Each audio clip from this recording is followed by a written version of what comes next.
Ассаламу алейкум. Кандайсыңар достор?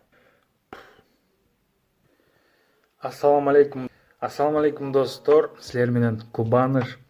Бул видеодо легендарлуу Redmi Note 7 менен жана жаңы чыккан Redmi Note 8ти салыштыруу же беттештирүү десем деле болуш керек. Сатып алууда, экөөнү тандоодо кайсыны тандап алсаңыз адашпайсыз, ошол боюнча бүгүн сүйлөшөбүз. Даяр болсоңор, кеттик. Баарыбызга эле белгилүү болуш керек, акыркы учурда смартфондор бири-биринен айырмалары көп көрүнбөй калган. Айрыкча Кытай компаниялар андан мындан алып бир аз эле өзгөртүш жаратып, мына силерге жаңы кайталангыс дизайн дегенден дагы качпайт. Алардын бириси Redmi Note 8. Смартфондун дизайны мындан алдын чыккан Xiaomi Mi A3 жана Redmi Note 7ге окшоп калган, өзгөчөлүгү аз. Бирок адилеттик үчүн айтыш керек, Redmi Note 7ден караганда дисплейдин айланасындагы рамкалар бир аз кичинейген жана селфи камера жайгашкан тамчы бөлүкчө дагы бир аз өзгөрүш алган.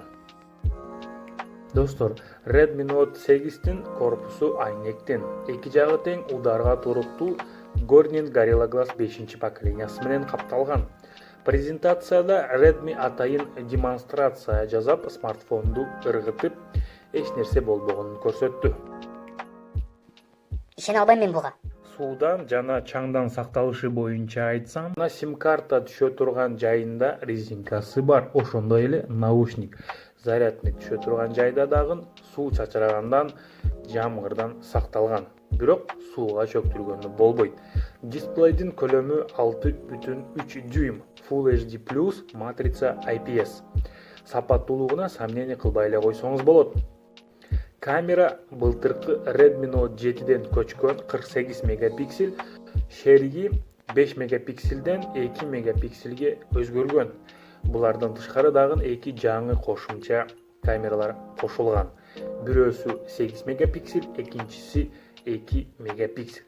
4 камера бюджеттүү аппаратта достор, бул албетте топ.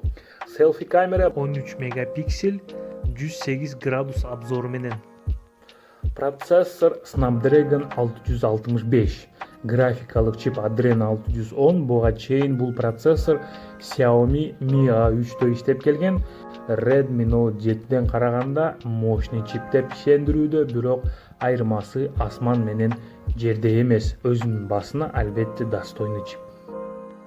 Батарейканын көлөмү былтыркындай 4000 мАч, өзгөрүш жок, бирок мындай көлөмдү албетте жетиштүү. Беймарал кечке чейин зарядтабай колдонсоңуз болот.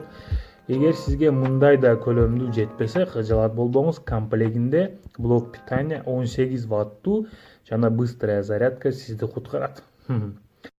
Динамик стерео эмес, бирөө эле, бирок аябай үнү бийик деп мактаган. Демонстрацияда чаң сыяктуу нерсени учуруп жана жанып турган шамды өчүргөнүн көрсөттү. Койчу, канчалык эмес, ортончо эле. Шарт дедим. Мен айтат элем, жакшы деле эмес, жаман дагы эмес, ортончо динамик. Кыскасы, эртең менен будильник чыңгыраганы ойготот. Анда эмесе достор, бизди таң калтырган жана бизге эң кызыгы баасы болуш керек деп ойлойм. Баасы жагын айтсам, Redmi бизди аябай кубантты.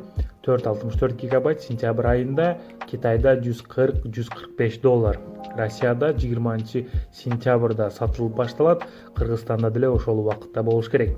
Кыскасы 10 000 сом, 12 000 сомдун тегерегинде. Эгер Китайдан AliExpress аркылуу заказ кылсаңыз, анда утасыз. Ошол достор, итог чыгарсак, эгер Redmi Note 7 менен жана Redmi Note 8дин ортосунда тандоо болсо, мен албетте жаңы модельди тандамакмын. Анткени жаңы модельде көп кошумча плюстары бар. Ошондой эле ал жөн эле жаңы. Ошол достор, видео жаккан болсо лайк басып, жана каналга жазылыңыздар, жана коңгуроону басып койсоңуз кийинки жаңы видеолорду өткөрбөйсүз. Сизге көңүл бурганыңыз үчүн чоң рахмат. Силер менен Кубаныш. Саламаттык болуңуз.